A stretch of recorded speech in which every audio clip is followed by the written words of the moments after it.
nos vamos a encontrar que la recepción del entrevistado genera la pauta para la siguiente. Es decir, esa pauta para la siguiente básicamente radica en que somos responsables de nuestra regulación emocional, de las pautas de la expresión mímica y más allá en la manera de cómo nosotros vamos a desarrollar desde el inicio nuestras disertaciones, es decir, nuestra exposición para con quién va a ser la persona que nosotros vayamos a evaluar, si es pauta de evaluación. Ahora, reconociendo una vez esto, es importante también que nosotros tengamos en cuenta lo siguiente, y es que ese hecho de que sea una pauta para las siguientes habla también sobre cómo nosotros recibimos a las personas. Es decir, dentro de nuestro espacio, ese mismo espacio que pues buscamos precisamente para garantizar que la persona se sienta lo más cómoda posible, que tenemos que encontrar que el recibimiento sea humano, en lo ideal, y que más allá de lo humano tenga las fases éticas recomendadas. Entonces, según la perspectiva de ustedes y teniendo en cuenta la lista de los dependes, sí necesitaría yo en este caso que, bajo la experiencia de ustedes, ¿cuál sería un recibimiento ideal o adecuado?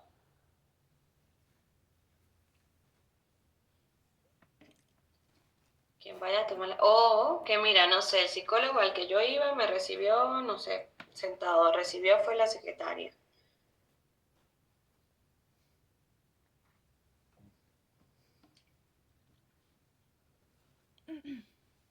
¿Quién lo recibe? A quienes ya han ido al psicólogo. Pues normalmente es el psicólogo propio que se levanta, sale y le dice a la persona que pasa adelante y ya luego de que están sentados ahí sí le pregunta de que bueno, cómo está y así. Ok, entonces la misma persona. Ujú.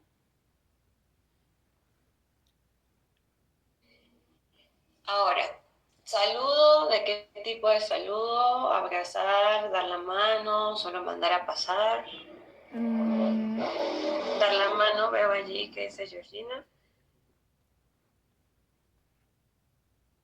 pues sí, ni demasiado formal ni demasiado afectivo, sino que normalmente con la expresión facial y con su el lenguaje corporal nos informa o nos hace saber de que está contento de que estemos allí, pero no hay mucha interacción física mutua. Muy bien. Entonces esto precisamente es para resguardar los estándares éticos, ¿no? Más allá de recordarles, pues lo que se refiere allí de que esta como tal va a ser la pauta para las siguientes sesiones. Es decir, si nosotros hoy recibimos a una persona muy efusivamente, pues debemos mantener que en lo posible esa energía o esa capacidad con la que hemos recibido a alguien se mantenga. De lo contrario, bajo los estándares propios de los sesgos de las personas, pueden generar un impacto si hoy las recibimos muy bien y el otro día las regañamos, por ejemplo. O nuestra cara viene siendo bastante cerrada o tajante o negativa en una primera impresión, recordándoles entonces que la persona mínimamente espera que nuestro estado sea, en medio de todo lo que cambia, pueda contar con un estado propio del psicólogo y más allá del propio, con niveles adecuados para una recepción. Recordando que esta sería la primera impresión que nosotros vamos a pautar para la persona que también nos recibe a nosotros. ¿Por qué digo que también nos recibe? Porque puede ser caso contrario cuando nosotros llegamos a ser entrevistadores, pero en un espacio donde el entrevistado ya está. Es decir, imaginemos cuando vamos a dar a hacer una evaluación conjunta, ¿sí? O una evaluación de selección. Muchas veces las personas pues prácticamente se encuentran en un salón y dentro de ese espacio pues vamos a llegar nosotros ya para que las personas pues tengan en cuenta o van a tener en cuenta que una vez que nosotros entramos, ya ese rapport se debe comenzar a trabajar de manera bidireccional. Presentación y pregunta trivial, ¿sí? Como recomendación en ese primer encuentro. Preguntas triviales, ya en su momento hablamos de algunas muy puntuales. ¿Algunos los recuerdan?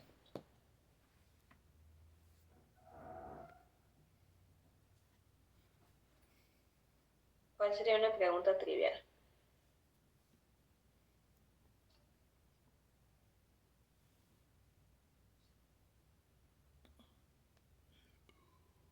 Las pueden enviar por el chat también.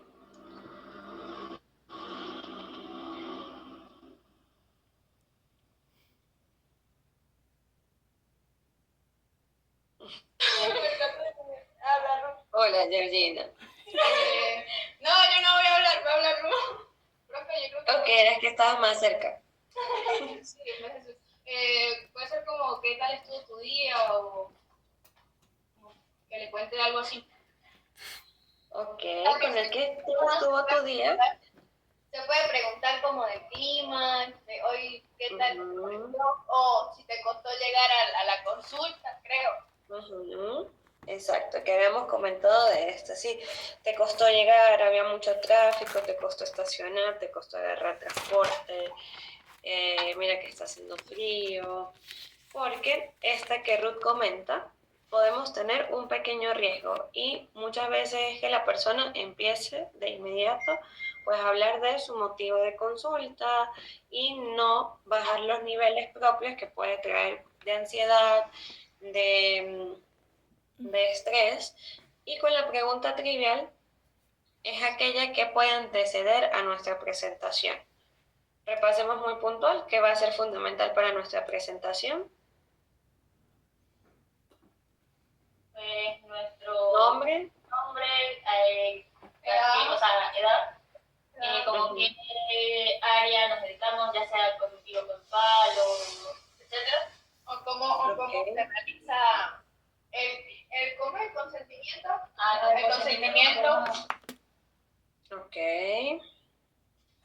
Como la estructura de una primera sesión. Ok.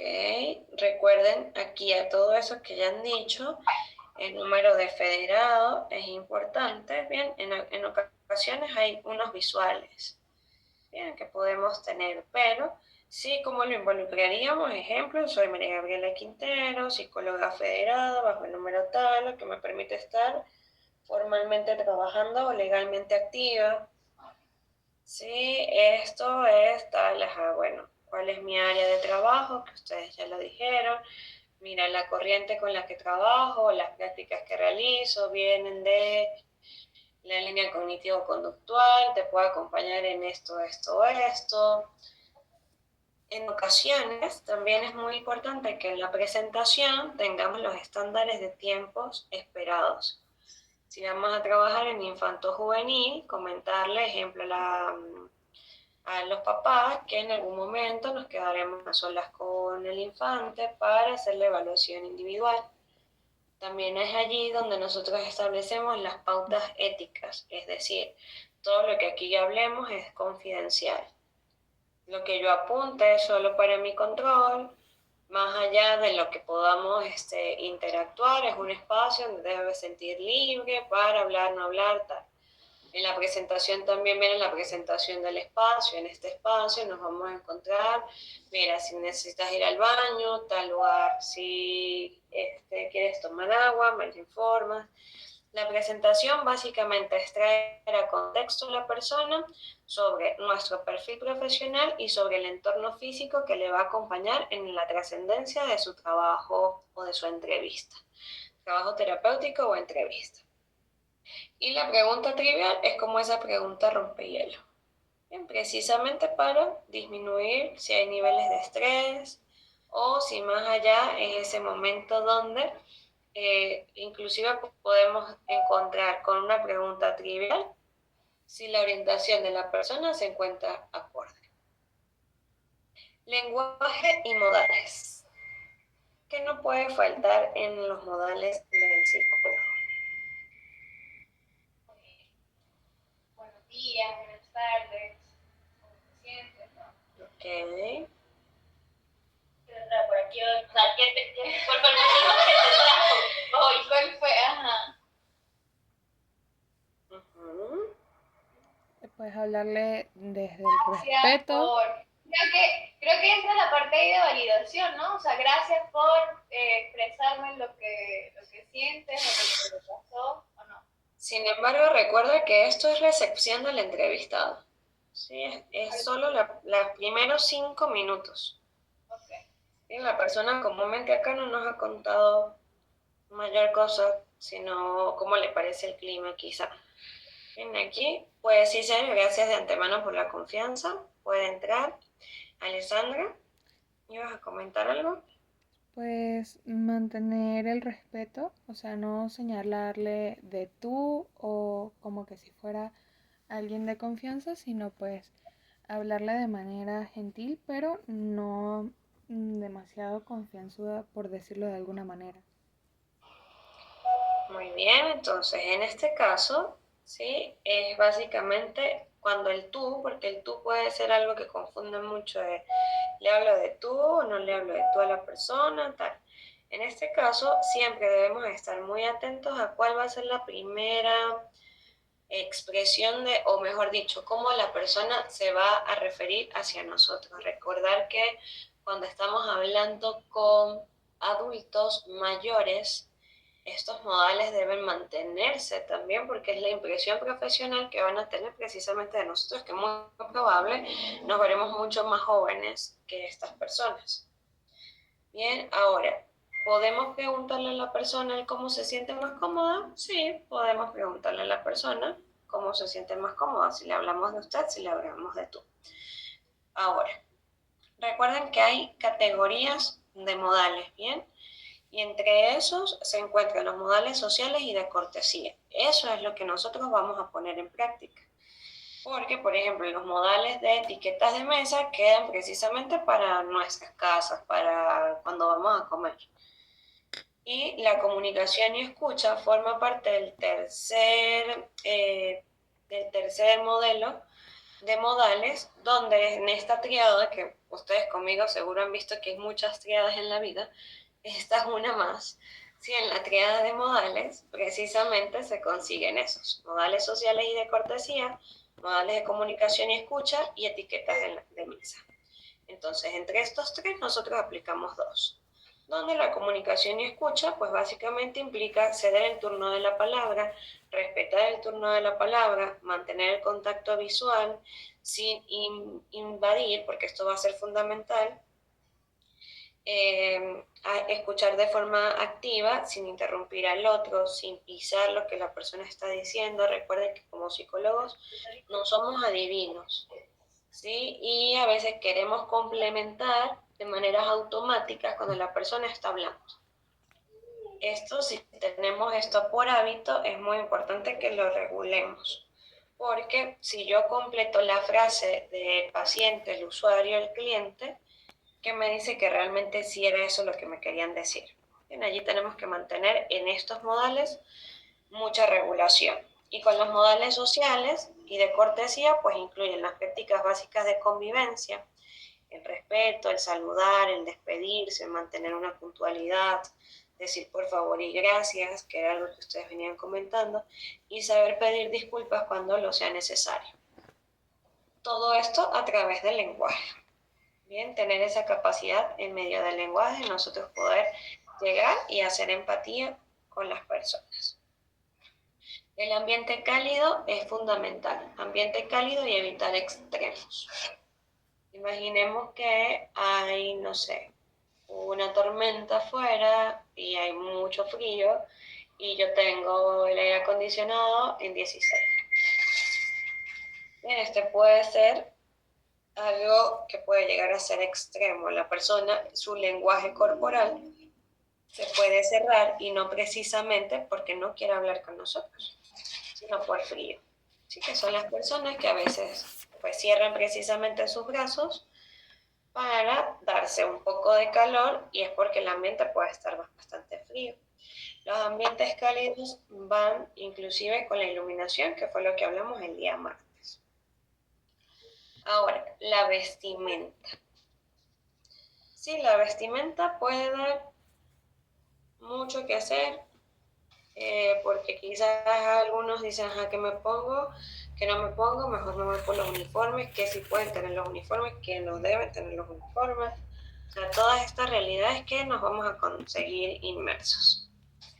A ver, ¿qué sí? ¿Cómo vemos a los psicólogos que ustedes han ido? ¿Cuáles comúnmente es la vestimenta? O lo que ustedes creen recomendable.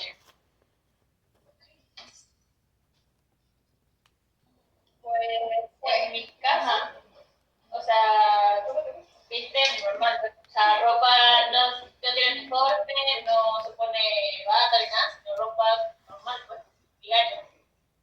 Ok, algo casual. No es ropa deportiva tampoco, pero sí ropa casual, pues, falta la verdad. Casual. Por ejemplo. En la primera vez que yo fui, perdónale, dale. No, tranquila, Georgina, dale. Que la primera vez que yo fui, bueno, sí era como pasante de otra universidad, fue en Camiola, y pues sí tenían uniforme. Pero no hace mucho fui a otra y normal. Lo que sí noté es que no tenía rotos en los pantalones, ni escote, ni nada. Ok, antes de darle la palabra a Alessandra, entiendo que ustedes están conscientes que así mismo les van a evaluar en sus prácticas ya como profesionales, ¿no? Eso que ustedes detallan de un psicólogo lo van a detallar de ustedes mismos en su momento un tercero. Mira, es que no tenía rotos, es que no sé qué, o se vestía de tal forma. ¿Me entienden por qué les digo que somos las personas que más nos evalúan en nuestro trabajo? Sí. Sí, y muchos desde un ángulo crítico. A ver, siempre nos están observando que si las uñas, que si la manera, el tono de voz, si tosemos, si no tosemos. Recientemente vi en Instagram, ok, ¿qué opinas de que el psicólogo tome agua en la sesión? Y oye, ya va, o sea, tampoco. Bien, recordar que detrás de él hay un humano. Ahora sí, Alessandra, te escucho. Pues nada, complementando un poquito lo que dijo Georgina, que no es algo demasiado formal, no es que se usa saco ni nada, pero los pantalones normalmente son lisos, en su mayoría pues se usa algún tipo de camisa o franela manga larga, nada que se vea muy casual ni nada así como de salir o algo así, sino mantiene cierto profesionalismo. Y pues bueno, nada, o sea, yo en particular vi con una psicóloga y ella, si tenía la camisa de botones, la tenía abotonada hasta arriba, pues para evitarlo más. Y tenía colores muy neutros también. Utilizaba blanco en la camisa y como beige en el pantalón, entonces a lo mejor también no utilizar tonos así como muy oscuros. Y también pues iba de acuerdo como a la paleta de colores que tenía en el consultorio. Ok, muy bien.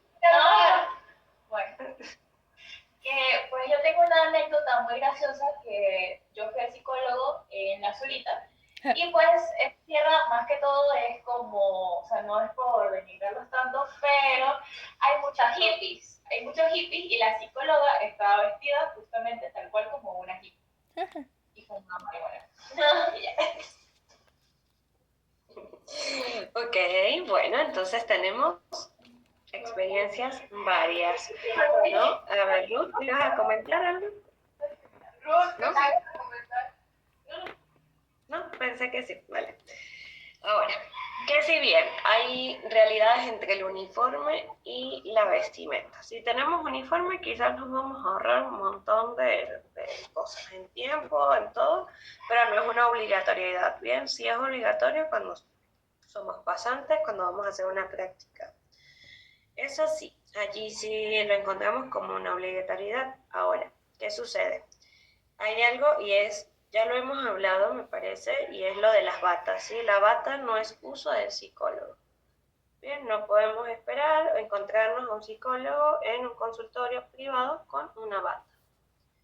La bata comúnmente es requisito dentro del área de la psicología de salud, específicamente en área hospitalaria. más allá. Sí, hay personas que tienen la expectativa, no sé, de estudiar psicología precisamente para usar la bata. Y resulta que la bata no es una indumentaria nuestra. Sí, la bata no es precisamente nuestro uniforme. Es un uniforme netamente médico que tiene una función. Y es precisamente ser una barrera de protección ante fluidos, válgase de resaltar sangre en específico porque es sinónimo de pulcritud. Nosotros, en nuestro consultorio, no deberíamos tener precisamente una persona que está sangrando. Sí, a ver que si está sangrando, ¿cuál es la real urgencia?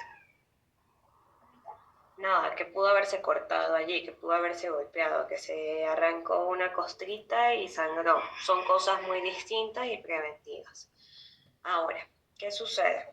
En cuestión a los uniformes, sí voy a resaltar algo, que es algo que se viene evaluando, y es que el uniforme también solo se debe usar en esa práctica laboral, es decir, evitar, no sé, entre las normas propias de sus casas, ejemplo, si les decían como que no puede salir a jugar con el uniforme, o sea, primero entra, se cambia, después sale y juega, o no puede ir para hacer la tarea, y así muy similares con los uniformes que ustedes hoy en día portan. Bien, el uniforme no debería ser esa ropa para ir a trabajar. Ejemplo, ustedes en cual sea sus trabajos. Lo ideal es que por lo menos la casaca sea retirada si su trabajo no tiene nada que ver con la pasantía. Bien, entonces, ¿qué pasa? Que debemos rendirle ese honor a ese uniforme desde cuando somos estudiantes hasta que egresamos. Es la realidad. Sé que hay personas que salen, ejemplo, no sé, de la pasantía precisamente para irse a trabajar en X tienda. Allí lo recomendable es que mínimamente si la persona pueda llevar bien sea la chaqueta y todo, porque recuerden que a pesar de que la psicología abarca grandes espacios, la psicología no pertenece a todos los espacios o sus prácticas no pertenecen a todos los espacios y puede generar una confusión que bajo los requerimientos propios a ver, que esto sí es de código penal, pues eso sí está penado, ¿no? Que ya hablaríamos que no son nuestro código de ética, sino el código penal, donde esto puede tener sanciones. Ahora bien, si vamos por ropas, es muy importante tener en cuenta, voy a resaltar lo que Alessandra comentó en cuestión a los colores, evitar siempre pues colores siempre tan oscuros, aunque no es un requerimiento de que no usar colores oscuros, no, sino pues tener de cierta forma un balance, recordando el impacto de forma indirecta que se le puede hacer a las personas. De acuerdo al área, también cada área tiene sus propios requisitos. Ejemplo, sé que una vez un grupo que tuvo cierto dilema porque algunos compañeros no los dejaron entrar a la práctica en el Seguro Social. ¿Sí? ¿Y qué sucede? Pues el Seguro Social ya tenía bastante estandarizadas sus normas de ingreso. Si estas personas no las quisieron acatar, pues el Seguro simplemente no les dejó ingresar. Y es que es nuestra responsabilidad poder adaptar a el ambiente donde nosotros vamos a estar. No era algo del otro mundo. Sí, era que, mira, si tienes el cabello largo, lo que te pedían era que lo llevaras amarrado y que llevases el gorro quirúrgico, porque ibas a entrar a unas salas. Bien, y saber que a los lugares donde nosotros vayamos, vamos a tener también pues reglas. Y entre estos esta figura. ¿Qué sucede? Que en base a eso tenemos que mantener que la vestimenta tiene que estar limpia. Y esto no debería ser opcional. Sí, a ver, la ropa, a menos que no se hayamos salido y se me derramó algo encima y mira, que no pude solucionarlo. Pero en mi ideal, la ropa debe estar limpia, debe oler bien, precisamente, se deben evitar transparencias. Imagínense, no sé, que van a atender parejas y precisamente la psicóloga iba con full transparencia y van a atender a una pareja por problemas de celos. ¿Sí? ¿Qué sucede? Que muy probable nos van a ver a la cara, pero muy probable la persona piense que no nos están viendo a la cara. Sí, o sea, a veces hay problemas tan chiquititos que pueden detonar la vestimenta que es como el mejor prevenirlo. Ahora, si vamos a ir a una escuela, ¿Qué hacemos en una escuela? A trabajar con niños específicamente y en tacones. Ejemplo. Bien, es algo que puede ser, hay personas que tienen la habilidad maravillosa, pero realmente no vendría a ser tan adaptativo en el ambiente escolar. Bien, recuerden que también buscamos transmitir algo con ello. Ahora imaginemos a un psicólogo de adolescentes o infanto-juvenil, para llevarlo en conjunto, y que tenga flux. Sí, muy probable la barrera que vaya a establecer o la asimetría sea mucho más alta con el simple hecho de la vestimenta. Pero entonces nos vamos a entrevistar a cargos de primera jerarquía en deportivo. Bien, y no precisamente de psicología deportiva. Entonces aquí donde la vestimenta en la recepción del entrevistado marca esa primera impresión nuestra, y más allá es el nivel de rapport que podamos establecer, muchas veces viene influenciado por esta misma vestimenta. ¿Sí? Y más allá es el hecho propio de que la limpieza o higiene depende netamente de nosotros.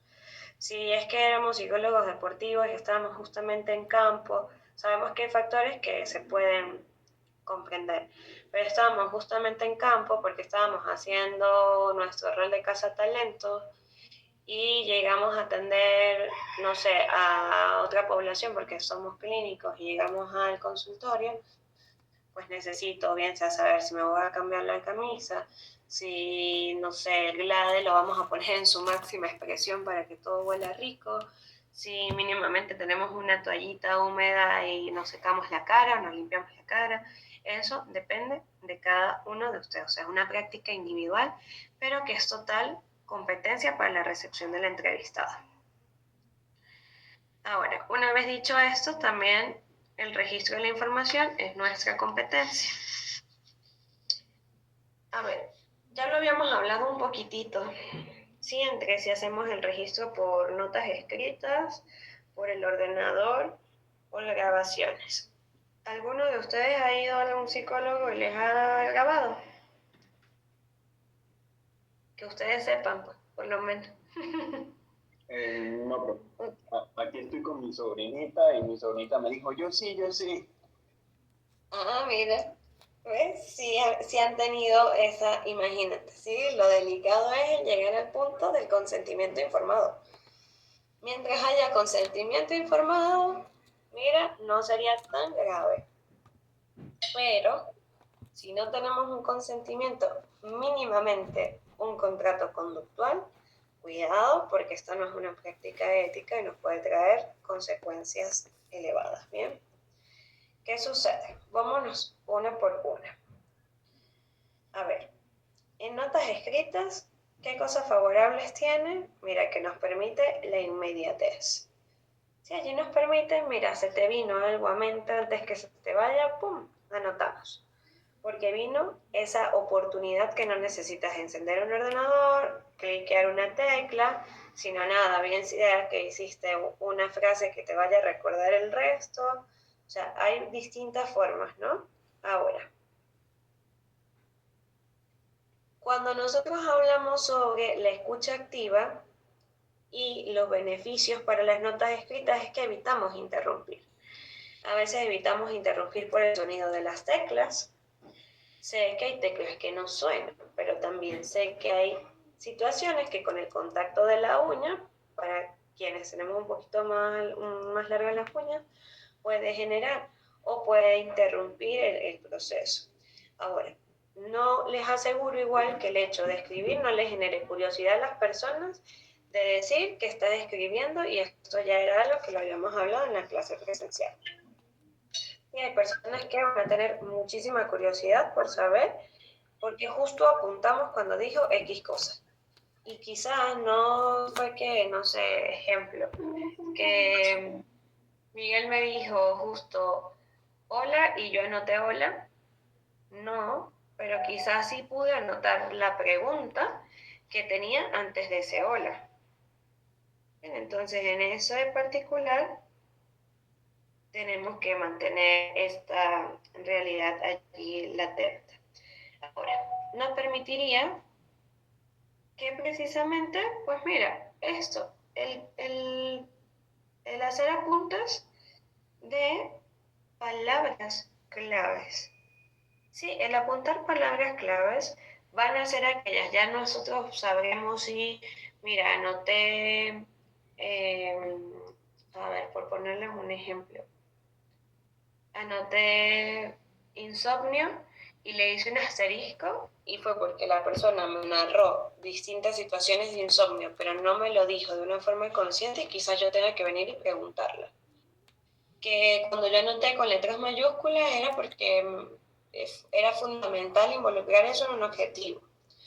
O porque yo le hice el asterisco, que yo les he dicho, mira, a veces alternar con asteriscos, con guiones, con puntos, para ustedes hacer como su propia leyenda de lo que ustedes están escribiendo. Bien, porque también si intercalamos entre colores, mira, de repente agarré mi lapicero rojo y puse tal palabra, créanme que a la persona se le va a activar el hecho de que, ¿por qué en rojo? ¿Con qué relacionamos el rojo? Con alerta, con emergencia, con urgencia, con que algo está mal, con error. Entonces, comúnmente, si alternamos colores, porque se han visto que se tiene libreta con azul, rojo y verde y todos los colores, bien, si pudiesen estar en un mismo bolígrafo. Pero igual el cambiar el color puede generarle un llamado propio a la persona y la curiosidad la puedes observar. Entonces, en este punto específicamente, palabras claves, porque nosotros no tenemos que era, esto sí lo recuerdo que lo hablamos, recuerdo muy bien que fue Marco, el que en ese entonces pues plasmó esa frase de, pero ya va, ¿cómo nos recordamos de todo si el psicólogo no anota? No, claro, tenemos todo el derecho de anotar. O sea, ¿cómo vamos a recordar detalles? Sería muy difícil. Entonces, en este particular, claro que sí, si tenemos el permiso a anotar, es una de nuestras formas de registrar la información. Solo que no sea, a ver, mira, la persona me estaba comentando que cuando fue a tal viaje le pareció excelente tal lugar, pero le dio mucho miedo cuando atravesó una calle, tal, y que yo le diga a la persona, ya va, es que me quedé cuando me dijiste que habías pasado por tal calle. Eso es lo que tenemos que evitar. Sí, que nosotros querramos escribir con exactitud de palabras lo que la persona está diciendo. No tenemos que apuntar todo, no nos tenemos que recordar de todo, pero sí de todo aquello que sea relevante para nuestras preguntas, para nuestra formulación de hipótesis, para nuestro establecimiento de objetivos. Bien, yo les dije que en algún momento pues les voy a compartir algunas páginas de apuntes para que precisamente vean que más allá es mucha escucha activa del momento, porque más allá es sentarme y leer palabras por allá que luego se conectan con una flecha aquí que me está respondiendo, que eso parece más un genograma que cualquier otra cosa. Entonces, es precisamente en cuestión de palabras claves, el motivo de consulta sí es lo que deberíamos procurar textualizar bien en la mayoría en detalles, porque este va reflejado, si vamos a hacer un informe, va reflejado en el motivo de consulta. Ahora, nos permite a la vez tener interpretación o interpretaciones diversas en un mismo espacio. Es decir, mira, apunté en una línea, la persona habla de que tiene temor a la muerte y abajo dice, ok, después cuando preguntamos una muerte específica, la muerte de su familiar directo o la muerte de su mascota, tal. Entonces allí podemos hacer esas interpretaciones diversas dentro de una misma página. Ahora, con los ordenadores, con las computadoras en específico, porque hoy en día la tablet es muy práctica, ¿bien? La tablet es uno de los recursos más prácticos que podemos encontrar a nivel de organizadores de tecnologías. Sin embargo, si tenemos una tablet, recordar, evitar que precisamente nuestra concentración sea la que se fugue. Ahora, ¿qué sucede? la ubicación de la computadora va a ser fundamental, sea laptop, si es computador de mesa, pues imagínense mucho más, pero sí o sí, ¿qué nos proporciona un computador? La organización. Todo se ve muy limpio. Sí, todo se ve muy limpio, mucho más de lo que en un cuaderno se puede ver, de que en una libreta se puede tener. Entonces, en este espacio tenemos positivo, la organización, cuidado, el uso indiscriminado del computador, porque puede hacernos sentir que tenemos mayor control o registro de información dentro del computador y de repente estamos tan metidos dentro del ordenador que hemos perdido la oportunidad de un contacto visual. Y eso es lo que lleva a la interrupción del contacto visual. Ejemplo, tenemos la computadora justo frente a nosotros. ¿Qué estaríamos evitando de ver? Muy probable cómo la persona gesticula, o más allá de la gesticulación, cómo se apoya con sus lenguajes a nivel de manos, si hay cruce de piernas, si hay cruce de brazos, la respiración. Entonces acá tendrían que ubicarlo de manera muy estratégica, se recomienda que sea diagonal. Sí, diagonal a ambas personas, de manera que no interrumpa la direccionalidad de la comunicación no verbal. Si hay algo, como les dije, comúnmente interrumpe el contacto visual. Ahora, puede generar un distanciamiento no favorable. Sí, porque, ok, mira, ya más allá que tenía la mesa, pongo el computador sobre, entonces es la mesa más el computador, y allí ese distanciamiento se puede ver muy marcado. Y puede existir cortes de atención. Cuidado con tener WhatsApp abierto, ejemplo, dentro del computador. ¿En qué sentido? Porque un mensaje puede ser suficiente para distraerme. Entonces, en ese mensaje, esos cortes de atención se pueden dar de manera marcada. Allí es donde tendríamos que mantener ese uso consciente precisamente del dispositivo. A ver, en mi práctica combino entre notas escritas y ordenadores. Notas escritas es mi yo de preferencia siempre, hasta ahora. ¿Quisiera una tablet? Sí. Aunque después me veo con el cuaderno, me siento bien allí por los enlaces que puedo hacer. A ver, que vuelvo yo con la flecha. Sí, hay cosas que se enlazan que es más complicado ir a Word, ejemplo, donde por el ordenador buscar la flecha, llevarla o dibujar. Entonces, en este particular, el cuaderno aplica muy bien.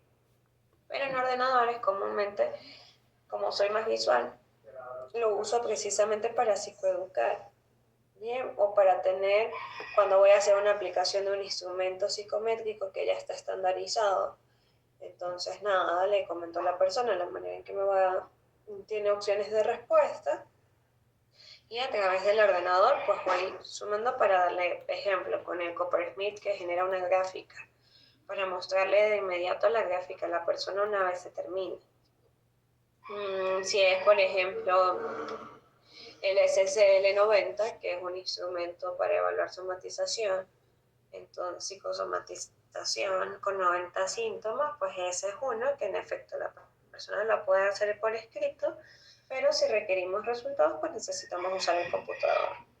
Bien, si necesitamos resultados inmediatos, porque de esto depende de la emisión de estrategias, por decirles de alguna forma. Entonces allí vendría siendo como un uso mixto. Ahora, si vamos a llenar historias clínicas, es muy cómodo un ordenador.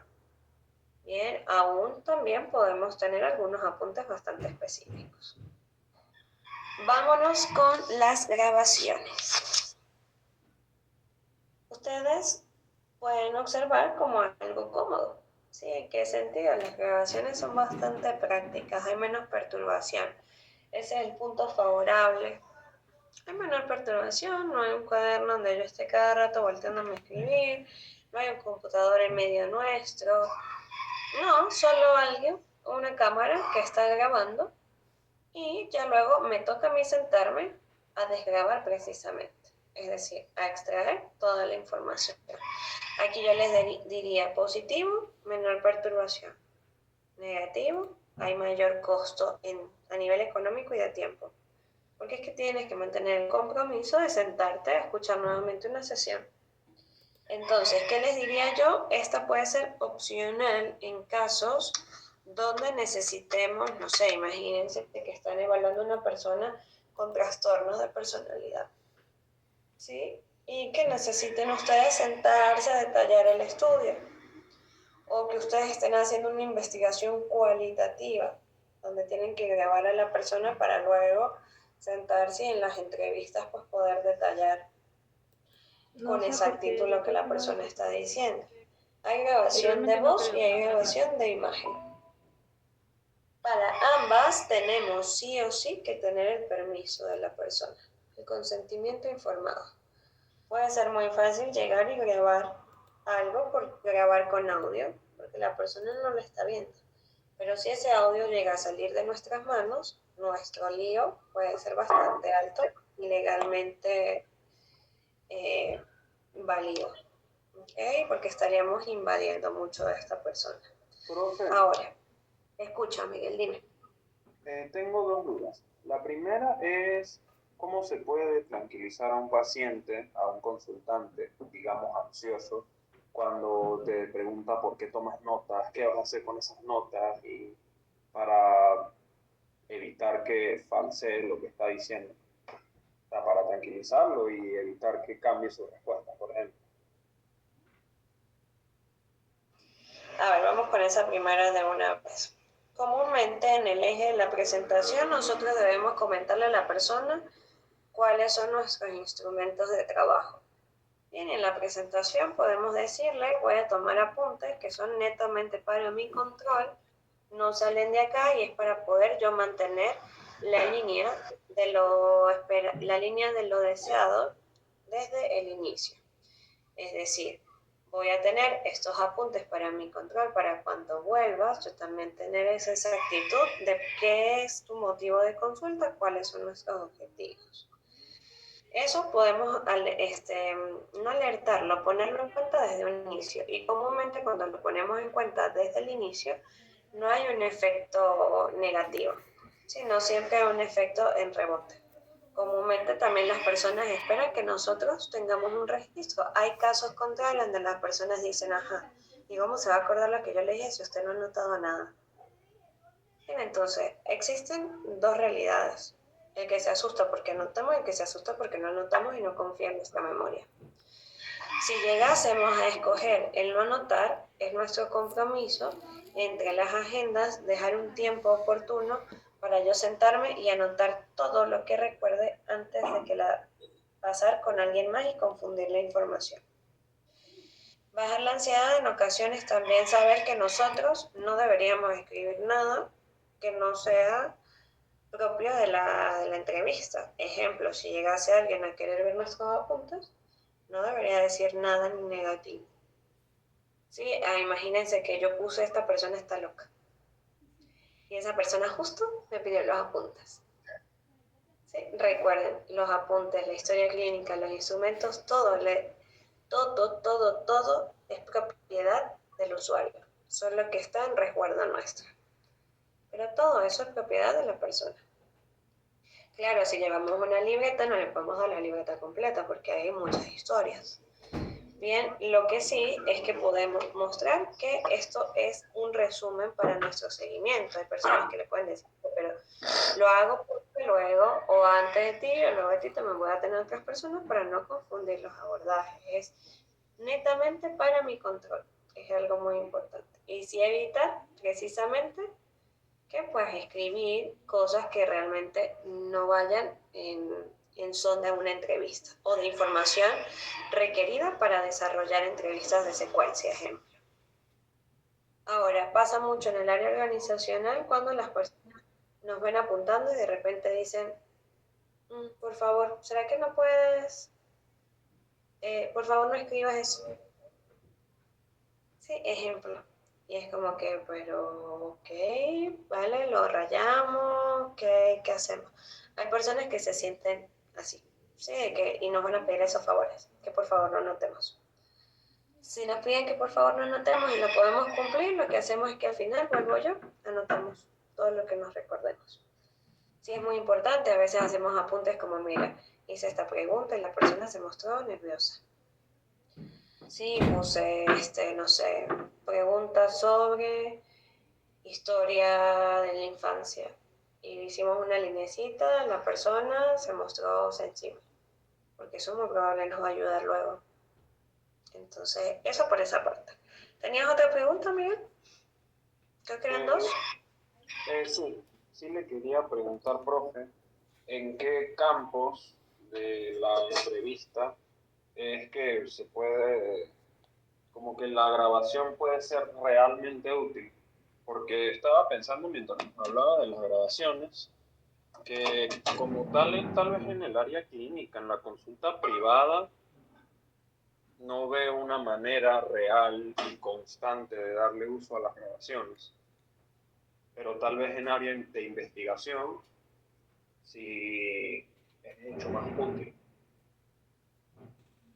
Sí, en investigación, cuando es cualitativo, es una herramienta fundamental.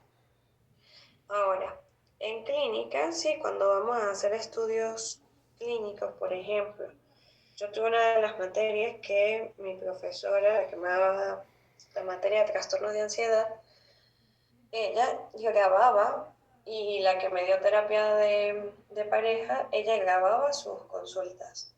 Bien, y siempre eran con fines educativos.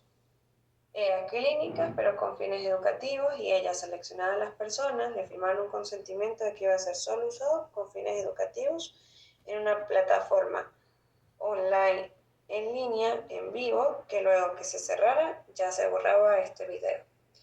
Bien, entonces tiene que ser con un objetivo muy detallado. Comúnmente en el área de psicología jurídica estos son grabados.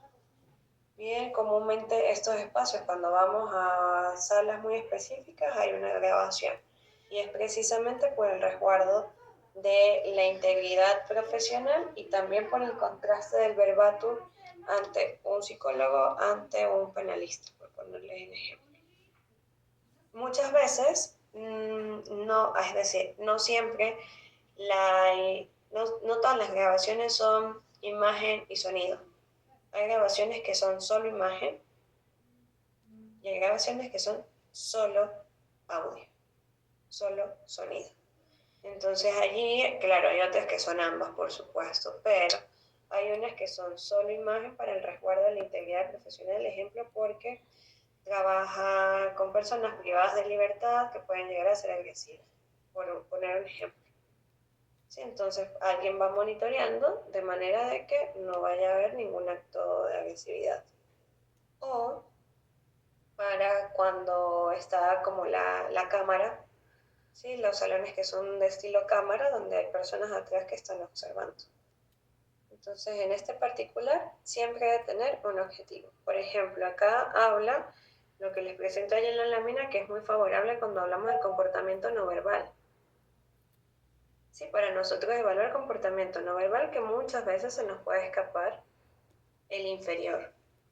Hay personas que lo usan para contrastar. Sin embargo, créanme que las grabaciones deben tener un objetivo muy específico, de lo contrario no son necesarias. Tener en cuenta que hay un mayor coste económico y de recursos temporales. Van perdiendo vigencia. Recuerden que es un recurso temporal. Imagínense que ustedes solo lo han dejado a que la cámara haga el registro y ustedes no han sacado nada de ello, y un buen día la memoria se les borra, se formatea. ¿Sí? Imagínense, por ejemplo, esa situación. O cuando dieron clic pensando que ya habían iniciado, que ya iban a terminar la grabación, dieron clic y se dieron cuenta que no grabaron toda la sesión. Entonces, en base a eso, recuerden que es un recurso temporal y que se debe hacer una inversión. No puede ser tampoco cualquier cámara, porque, a ver, ¿por qué tendría yo entonces que exponer a la persona? Debo buscar la nitidez y la calidad de audio. Y sí o sí, el entrevistado nos debe dar consentimiento. Si la persona no quiere, es un no, y ya, no hay negociación. Y esto debe quedar firmado. Y la grabación, el consentimiento de grabación debe ser muy detallado. El fin de la grabación, cuánto tiempo nosotros lo vamos a resguardar, dónde lo vamos a resguardar, cómo vamos a hacer cómo vamos a eliminar estos datos, y todo esto es nuestro respaldo ético. Bien, entonces acá yo les diría que si no es por efectos de investigación, académicos, de supervisión. Porque se me olvidó decir, en ocasiones por las supervisiones, ¿bien? En ocasiones por las supervisiones y está el otro psicólogo del otro lado viendo cómo nosotros estamos haciendo nuestra sesión. Y por eso es la grabación. Bien, entonces son casos bastante específicos. Terminamos con esta sobre administración del tiempo. La administración del tiempo se divide en duración y manejo.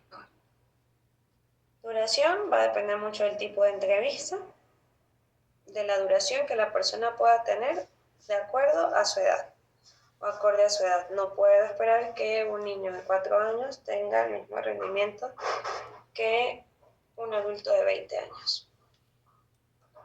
¿Sí? Es distinto. Y en base a esto, el tipo de entrevista es, porque si es una entrevista de seguimiento, es más corta que precisamente una entrevista inicial. Entonces, este viene de 45 minutos, comúnmente es el tiempo estimado y entre todos es el mínimo. Bien, entonces va comúnmente de 45 a 60 minutos. Puede cambiar por sesiones individuales y terapia clínica, es comúnmente 45 a 60 minutos. Para pruebas psicológicas, recordar que pueden ser de 2 a 3 sesiones, ahí es la duración de las sesiones, y pueden ir comúnmente en este mismo estándar, exceptuando algunas pruebas que llevan sí o sí 1 hora y media que no las podemos aplicar en 2 sesiones. En niños y adolescentes comúnmente va media hora a 45 minutos, media hora con trabajo continuo, 15 para cierre. Bien, comúnmente. Cuando hablamos ya en adolescentes puede extenderse a esos 60 minutos. Pero si es para evaluación, evitar exceder 45 minutos, porque la capacidad de concentración, atención y desarrollo técnico puede disminuir. Y si es terapia incluyase pareja o familiar, puede ir de 75 minutos a 100 minutos. Se puede pasarse a esa hora y media, hora 40. Entonces allí es donde nosotros evaluamos que comúnmente cuando es la infantil tiene un matiz de este estilo. Al finalizar suele ser más tiempo. Entre saber que puede escuchar un niño, que no, cuando vamos a hablar con los papás, y con los niños juntos, cuando debemos hablar por separado y por ende se duplicaría el tiempo. La duración debe ser estricta para mantener un encuadre terapéutico. Bien, y así nosotros poder dividir las sesiones de manera organizada para cumplir los objetivos de las atenciones, las consultas. Y más allá tenemos siempre que respondernos cuál es el tipo de entrevista, si es clínica, laboral, educativa, y a quién va dirigida, si va dirigido a niños, adolescentes o adultos. Entonces en este margen tendríamos que mantener esas pautas. Fijarla con antelación y comunicarlo, es decir, te debo decir a la persona, es la primera sesión, comúnmente es la más larga, podemos ir de 1 hora y media, ¿sí? Y más allá que la persona pueda irse orientando sobre el tiempo que va a disponer. ¿Existen periodos de descanso? Sí, ¿para quién? Para el psicólogo comúnmente. Debe existir un periodo de descanso entre una y otra sesión. En niños sí se puede hacer un periodo de descanso precisamente luego de actividades de atención sostenida o de evaluación. ¿Cómo es el periodo de descanso? El niño se acuesta, se va, no, con una actividad libre. Y luego se vuelve libre, que no dispersa por completo el objetivo. Y para garantizar una duración adecuada debemos ordenar, preparar y desconectar. ¿Qué? Debemos ordenar nuestros materiales, ya lo habíamos hablado, preparar la entrevista y desconectar a la persona también de los otros parámetros precisos. Y luego, antes de entrar a otra sesión, haber desconectado a nosotros primero de la sesión anterior. Esto debe ser ordenado bajo nuestras agendas si vamos a trabajar con ellas. Y por último, el manejo. El manejo va a depender del comportamiento y personalidad de cada individuo. si hay puntualidad o retraso y si existe una prolongación. Todo eso debemos manejarlo nosotros. Por eso a veces esos 10 minutos entre una y otra sesión por si existiera una prolongación. Tenemos que mantener cuidado con el retraso de las personas o con nuestra puntualidad y retraso también. Porque recuerden que esto afecta ¿a quién? A la persona que viene luego. Bien, si viene luego, pues bueno, básicamente o tenemos que correrle a todos o tenemos que dejarle menos. Y estas son normas que dependen de nosotros establecer desde el momento en que vamos a agendar a las personas. ¿Quedó claro esto, chicos? ¿Tienen alguna duda?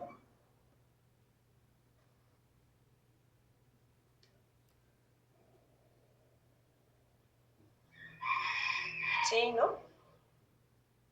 Yo no tengo ninguna duda, profe. Para mí quedó claro.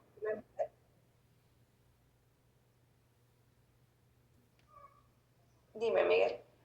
¿No? ¿No te quedó ninguna? Es que no te escuché. No, no me quedó ninguna.